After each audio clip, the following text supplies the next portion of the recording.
Alors le gros avantage de ce loisir qui est le nôtre, c'est qu'à la base, on n'a pas besoin de grand chose pour pouvoir être en mesure de s'amuser. En effet, des feuilles de papier, des crayons et quelques dés et hop, c'est parti mon WeCity pour l'aventure. Bon, même si cela reste vrai à la base, il faut avouer que si l'on reste vissé dans cette optique, l'on risque vite de se retrouver limité dans ses options et de passer à côté de plusieurs moyens d'améliorer par-ci par-là le confort de jeu de tout le monde autour de la table. Sans pour autant pousser aux consumérismes exacerbés, il peut être intéressant de se munir de quelques accessoires, à moindre coût bien sûr, qui pourront servir à faciliter certaines parties du jeu ou bien enrichir l'immersion par moment. Sans plus attendre donc, voici 4 petits accessoires pour vos jeux de rôle qui se révéleront fort pratiques sans pour autant vous coûter une montagne de fric.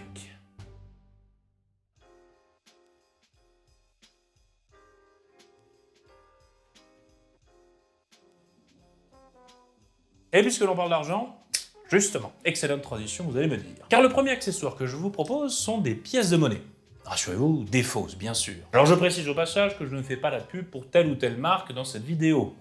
On n'est toujours pas dans du contenu sponsorisé, je vous rassure. Mais vous pouvez trouver tout plein de sets de fausses pièces comme celle-ci sur Amazon ou AliExpress ou des boutiques qui proposent un peu du bric-à-brac pour des prix en général gravitant autour de la vingtaine d'euros pour une cinquantaine de pièces. Bon, ça peut varier. Mais pourquoi je trouve pareil accessoire fort pratique, me demanderez-vous? Eh bien cette praticité se situe à plusieurs niveaux, à dire vrai. Premièrement, vous pouvez vous en servir pour représenter le capital possédé par le groupe de personnages joueurs, même si cela demandera peut-être d'en acheter plusieurs sets pour pouvoir en avoir assez pour essayer du coup de représenter tout le pécule. Cela vous permettra de ce fait d'offrir une meilleure immersion que de simplement écrire le magot de chacun des personnages sur un coin de fiche et de gommer en permanence, qui rendra ce fameux coin de fiche absolument dégueulasse. Avouez, on a tous eu ça. Tout en vous octroyant le plaisir, vous, MJ, de rendre certaines scènes un petit peu plus immersives. Par exemple, un commanditaire jettera une bourse pleine d'or sur la table dans une farandole métallique, aussi cliquetante que sonore, en guise de paiement au PJ pour la tâche rendue. Au-delà de cet aspect, vous pouvez tout simplement vous en servir comme tokens, qui représenteront certaines ressources liées aux statistiques des personnages.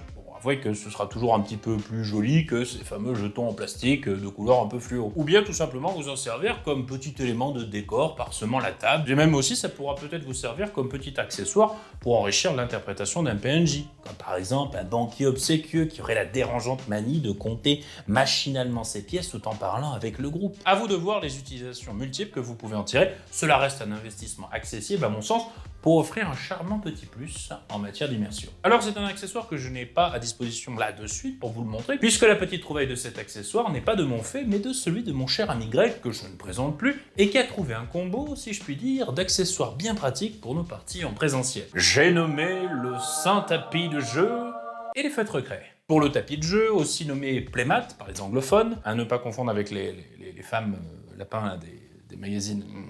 Je vous vois, je sais que vous y avez pensé. Là, il s'agit tout simplement d'une surface quadrillée standard sur laquelle vous pouvez dessiner les différentes zones de combat du jeu et qui se trouve en plus être réversible, vous offrant alors la possibilité de choisir entre des cases carrées ou bien des hexagonales en fonction du système de jeu que vous utilisez. Qui plus est, c'est facilement pliable et rangeable n'importe où et donc de ce fait, aisément transportable. A noter qu'il en existe de diverses tailles en fonction de vos envies, mais que les plus petits du marché suffiront déjà pour la plupart de vos salles de jeu, du moins pour du 35 mm en échelle de figurine. Mais du coup, vous allez me demander pourquoi ce fameux combo avec les feutres craies. Eh bien, le souci que l'on a remarqué au fil des parties avec le poteau Greg, c'est qu'avec des feutres Velleda traditionnels, même si l'on parvient à effacer avec une éponge, au fur et à mesure des utilisations, le tapis commence vite à prendre des teintes un peu cradingues. Cela est dû au fait qu'à chaque fois que l'on nettoie, l'on disperse une fine pellicule de couleur des feutres utilisés sur ce dernier. Et au bout d'un moment, force est de constater que ça devient impossible de faire partir cette crasse latente, donc rest in peace votre tapis, et de ce fait votre investissement. La solution que Greg a trouvée, ce sont justement ces fameux feutres craies qui sont vendus principalement pour les enfants, et l'avantage dans notre cas, c'est que ça marque aussi bien que des feutres effaçables traditionnels, mais que ça part beaucoup plus aisément avec un peu d'humidité. Donc comme ça, vous ne risquez pas de flinguer votre tapis en 2-2, ce qui est déjà pas mal. Petit ajout comme ça d'accessoires au combo au passage, préférez les éponges mélaminées pour essuyer votre tapis de jeu avec les feutres craies plutôt que les fameuses éponges jaunes que l'on trouve un peu partout chez soi. On sait pas pourquoi, mais bon, ça marche beaucoup mieux.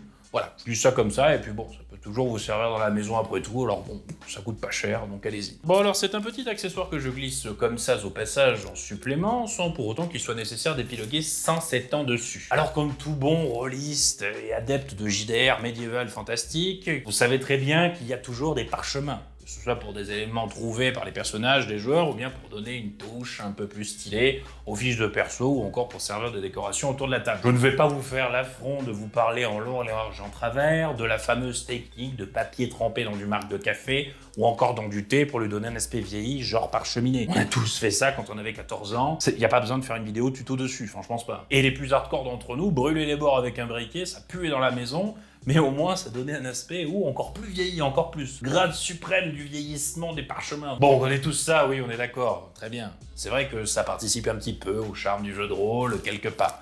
Ce côté do it yourself, comme disent les Anglais. Mais bon, des fois, il se peut que vous n'ayez pas le temps de sortir l'ensemble de l'artillerie lourde et que vous soyez contraint de vous rabattre sur quelque chose de plus simple. Et justement, voici une alternative. Alors vous allez me dire, mais qu'est-ce que c'est? En fait, ce sont tout simplement des feuilles de type Bristol, déjà pré-imprimées façon parchemin. Alors peut-être vous ne le verrez pas beaucoup à l'écran, mais je vais vous mettre une image qui s'affichera ici. Alors ça se trouve par paquet de quelques dizaines sur le net, même si c'est peut-être un peu cher pour ce que c'est en somme. Ma foi, pour une utilisation sporadique de ci de là ou pour dépanner, ça peut se révéler très intéressant en somme, même si ça n'aura jamais le charme, je l'avoue, du process cité plus haut. Mais bon, se simplifier la vie parfois, c'est pas forcément quelque chose de mal. Dernier accessoire que je trouve fort pratique pour vos ambiances de jeu de rôle et qui vous permettra de gérer un tout petit peu mieux la lumière. Plutôt que de simplement balancer vos ampoules 120 watts du salon plein gaz quand vient le jour au sein de votre aventure, pour ensuite instantanément passer aux bougies odorantes de chez Ikea qui éclairent que dalle quand vient la nuit. Et en plus de ça, l'odeur un peu prend la tête, donc bon,